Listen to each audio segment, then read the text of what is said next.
All rise.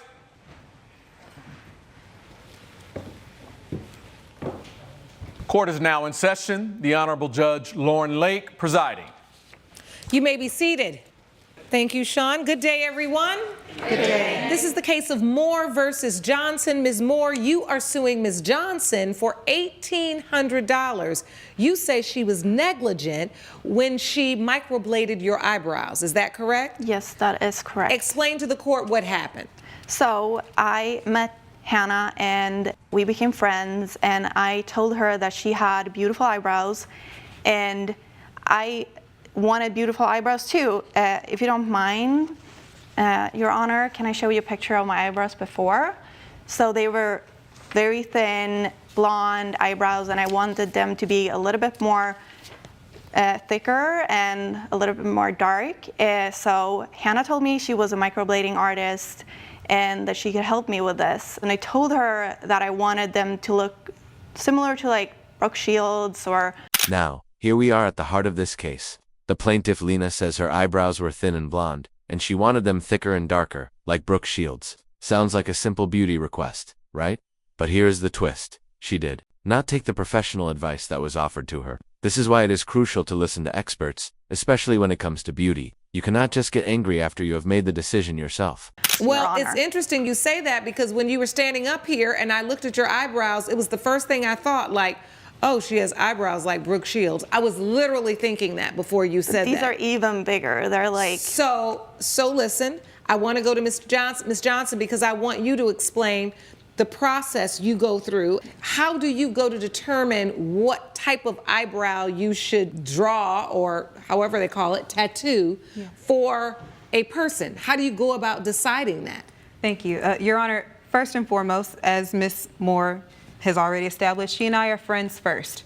We did not meet under any professional circumstance. I met her at a party, and as her friend, I suggested, as her friend and professional, that she not go for the Brooke Shields, Frida Kahlo, or Lily Collins look as she put in her questionnaire. If you'd like, I can show you the questionnaire I give all of my clients. Yes, I'd like to see that. So you say it wasn't a business relationship, but you did have her fill out this questionnaire. I did. I treated her with the same impartiality I would treat any of my clients. Because I care about her personally, I did go ahead and give my personal and professional suggestion. Hey girl, I don't know if the Frida Kahlo look is going to necessarily work for you. What she wanted was something much thicker, much darker than what she was naturally given. My job as a microblading artist is to make small incisions into my client's skin and fill it in with semi-permanent to permanent tattoo grade ink. But what I don't understand here is why you just changed them so drastically directly without taking small steps, showing me. I was so wait, I'm looking at the questionnaire and I'm looking at the pictures where it's you choose your color and your shape.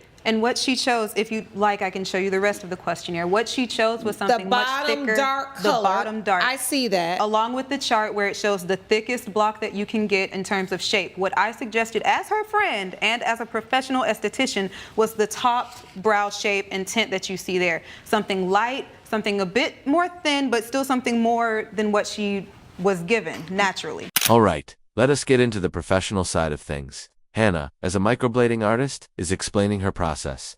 She is not just drawing on brows randomly, she is making small incisions and filling them with semi-permanent ink. She is even offering suggestions about what would look best for Lena, but Lena wanted a drastic change, and that is where the conflict started. It is a classic case of client versus professional advice. Did you choose this darker brow, Ms. Moore? Yes, I did. And so you chose a dark brow, but what about the brow you have don't you like? You don't like the shape, you don't like the color, what? But it's darker and it's bigger because it's just like my entire face.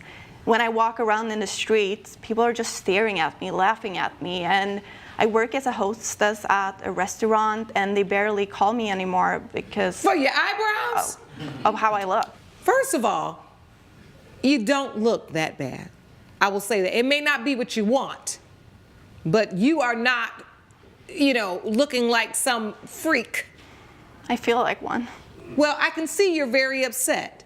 I just wish she would have taken it in steps and showed me, because she was so sure that this was not a good fit for me. And she, as a professional, should give me professional advice. And I think she did give you the professional advice, but you wanted a dark brow because the people we were talking about wear very dark brows. And I will say that I think she even went a little lighter than the brow you chose.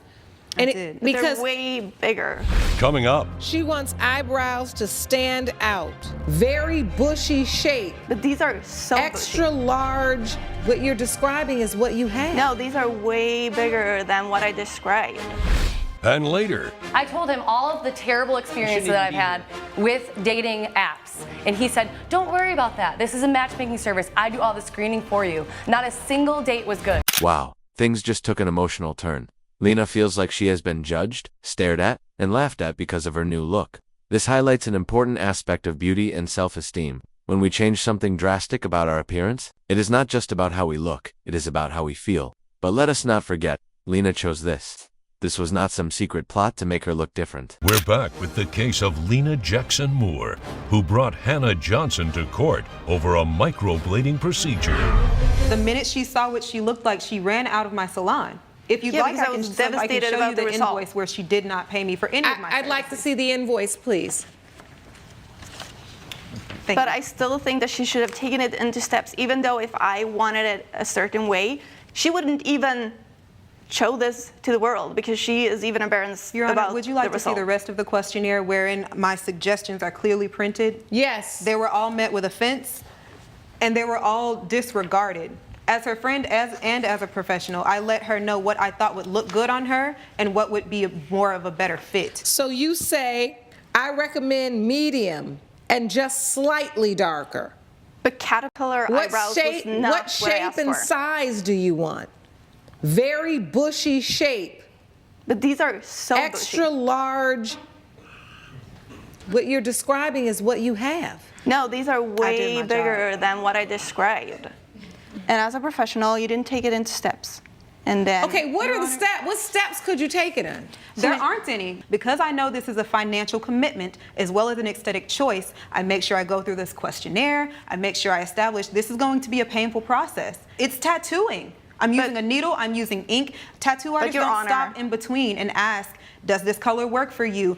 Does Yeah, this that's hurt? what I've heard They people do. established that prior to the and procedure. you said as it was. clearly that it wouldn't look good on me. Here's where it gets tricky.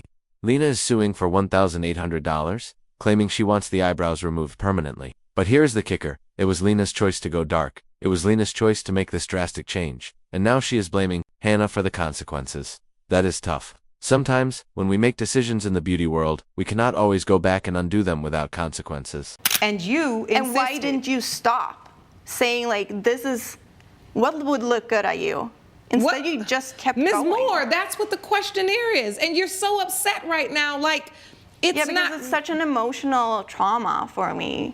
Because it's just like walking So around now the you street didn't and even people pay are for them. laughing. People are not walking down the street laughing at your eyebrows. They are. They are not. Trust me. This is you imagining this. There is no one walking down the street And why- laughing at your eyebrows. Why don't my boss call me to work? Probably because you running around the office acting like you don't have no sense, or wherever it was, the restaurant. Where'd you work? A restaurant. That's Yeah, you don't have a personality anymore because you're stressed about these eyebrows you asked for. Yeah, but I wish that she, as a friend, would have helped me out. She There is did. no stopping and She starting did on in this this process, Your questionnaire. Honor. This is what you asked for. This is what I suggest. This is what you asked for. This is what I suggest. Which eyebrow do you choose? The darkest one.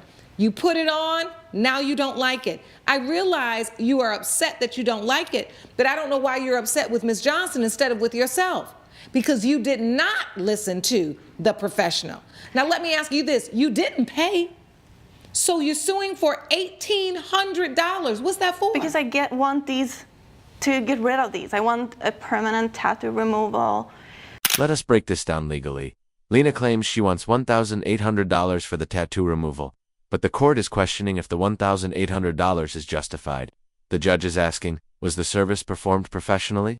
Did Lena follow the advice given to her? It is important to remember that in any business agreement, both parties have responsibilities. A professional is obligated to give advice, but ultimately, the client must decide whether to follow it. Sorry, I'm so emotional. I want the permanent tattoo removal so I can have my regular eyebrows back, that I pencil in, and that I can look like myself again. So if you don't mind, Your Honor, here is an invoice for the permanent tattoo removal. I will need 12 sessions at $150 each. When she came to me initially saying, I don't want to pencil my eyebrows in every day. I'd like something more permanent, something longer lasting than a brow tint, which would have only lasted a few months. But she knew coming into Did she this do process, permanent or semi-permanent? She went permanent. Oh, okay. But between permanent and semi-permanent lasts up to 6 months. Permanent lasts up to a year. But So this is regardless like of what she waking did, up it from a would have been a nightmare. long-lasting result. So the bottom line is, after a year or so of this, these eyebrows that she had are going to start fading They're gonna anyway. start fading, yes. And they're going to need to be touched up. Yes. All right. I've heard enough. Ms. Moore, you so pitiful. You really are. I can tell you really don't like these eyebrows. And I feel badly for you because I know that eyebrows are just an important part of a woman's face that we're very particular about. It's just a thing, and I get that. What I do understand is that Ms. Johnson really did do her due diligence. She really did walk you through the process. She really did make suggestions to you, not just orally, but in writing about what she thought would look best. And you did, in fact, choose an eyebrow that is even darker than the one that she did. I hate this for you because I know you're upset, but unfortunately, this court cannot award you $1,800 to get eyebrows removed that you chose. This is on you. And if you don't like them and you feel the need to get them removed, you will have to pay for that yourself. I would say to you, with any beauty choice that you first don't like, whether it's a hair color or a haircut, and women. Now, here is where things take an unexpected turn. The judge is making it clear that this case is not about blaming someone else for a decision you made. The court cannot award Lena $1,800 because she chose the look herself. This is where personal responsibility comes into play. You cannot always blame others for your choices. Sometimes, you just have to own it. In the gallery, you can attest to this. Sometimes we go want to do a drastic change. When she said drastic change, I was like, we've all been there, where you want that drastic change and then you do it and you're like, right? I shouldn't have done that. But if you give yourself time, you may begin to feel more comfortable with it. But I'm here to tell you right now, you still look beautiful. Your eyebrows are not completely and totally out of pocket. And if they were, I would tell you. Trust me, I'm here to tell people the truth. That's my job. All right? All right? All right. Court is adjourned. Judgment for the defendant. All rise. Judge Lake has ruled in favor of the defendant. The plaintiff's case is dismissed. I'm sorry, girl. Wait for that bad review. So I offered to color correct it for you for free. I did my due diligence. Good luck, sis. As Judge Lake points out, eyebrows are a huge part of our identity. Women everywhere can relate to this feeling of wanting a drastic change, but later regretting it. We have all been there, right? Cutting bangs, trying a new hair color, and then immediately second-guessing our choices. But this case is not about regret. It is about responsibility. Lena wanted this look, and now she has to live with it. Coming up, The first man that I went out with was super overweight, when I also put in my profile that I'm very passionate about fitness and eating healthy. My second and third date were both people that have never been out of Chicago, so no travel experience there. And then I had a man that had 5 children. Wow. Evan Presley claims she failed to find love after 6 months with a matchmaker, despite his guarantee. Sam Garrett claims Ms. Presley didn't give her dates a chance. This is a case of Presley versus Garrett. Ms. Presley, you are suing Mr. Garrett for $3,750 because you say his matchmaking service failed. Yes, Your Honor. All right, tell the court what happened. I am suing Mr. Garrett for $3,750 because that's what I paid him in matchmaking service fees. He guaranteed that I'd find a relationship after 6 months in our 6-month contract. I filled out a profile, and none of the people I went on dates with matched my profile at all. Okay, so let me understand the process. Mr. Garrett, you run a matchmaking business? Yes. All right. And as part of that business, people come in and express to you the kind of mate they are looking for? Or do you interview people and match them to someone you feel they would be a good match with? We have people come in and we interview them. And we get a survey of what they're looking for in a potential partner. and we try and match them together based on how they fill out our intake form. Okay, so what did you say you wanted? I said that I'm passionate about traveling, that I'm a Christian, that I wanted somebody that was in the same stage of life as myself. And here it is. Judge Lake delivers the final verdict. Lena loses her case. She is not entitled to $1,800 for the removal of her eyebrows. This is a reminder for all of us. When you make beauty choices, you need to be prepared to live with them and do not expect someone else to foot the bill when things do not turn out the way you envisioned. Which is no kids, and all of the dates I went on, the first man that I went out with was super overweight, when I also put in my profile that I'm very passionate about fitness and eating healthy. My second and third date were both people that have never been out of Chicago, so no travel experience there. And then I had a man that had 5 children already. Wow. Yes. And then there was another man who was not ready to commit. Coming up, I think she would have been fine if she didn't find love, if she just went on some decent dates. But she didn't even get that. closed captioning provided by... You're watching We the People with Judge Lauren Lake. We're back with a dispute between Heaven Presley and Sam Garrett over matchmaking services. Do you have a copy of your intake form that Ms. Presley filled out? I do not have a copy of the intake form. Okay, folks, let us talk about this. Who is in the wrong here? Should Lena take responsibility for her own choices? Or does she have a case? What do you think? Drop your thoughts in the comments below. But I do have a copy of the contract that she did sign. I'll look at that.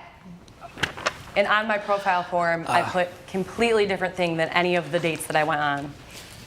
Okay, so she says she's interested in fitness and you give her someone that is not physically fit. Wow. She says she's interested in travel and you give her someone that's never left the city of Chicago. Again, the you matches say are- she's interested in this time of her life, having no kids and being free to travel, and you match her with somebody with 5 kids. How do you avoid becoming a place that just basically promises people love, letting them fill out certain questionnaires, and then you just line up any random people, and then they go on dates, and then if they don't find love, you didn't guarantee it anyway, so you're okay. First of all, we cannot guarantee it. We don't guarantee it, but we try and bring people closer to meeting people they would not normally meet in their day-to-day lives. He promised me in person. He said that I would find love. So, Mr. Garrett, why'd you come to court with a copy of the contract but not a copy of the intake form?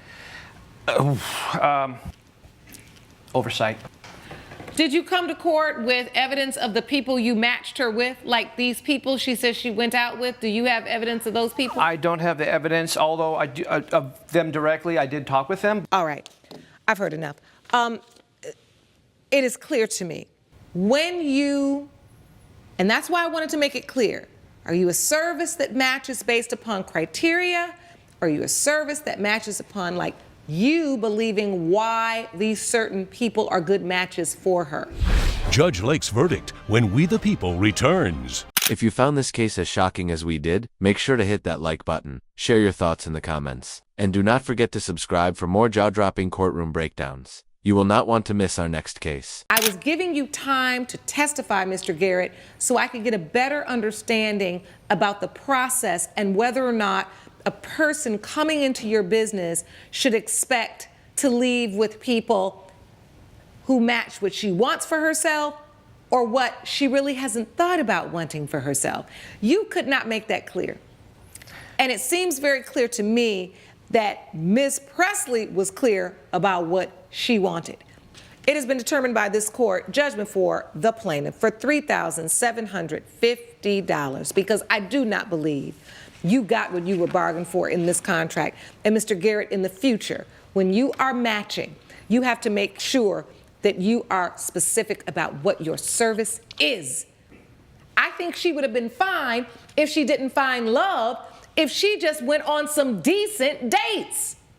But she didn't even get that. Judgment for the plaintiff, $3,750. Court is adjourned. Judge Lake has ruled in favor of the plaintiff. The defendant owes $3,750. So, there you have it. A case that started with a beauty procedure ended with a powerful lesson about responsibility and trust in professional advice. Sometimes, the decisions we make come with consequences, and it is crucial to be aware of that before taking the plunge. Thank you for watching, and stay tuned for more courtroom drama on We the People.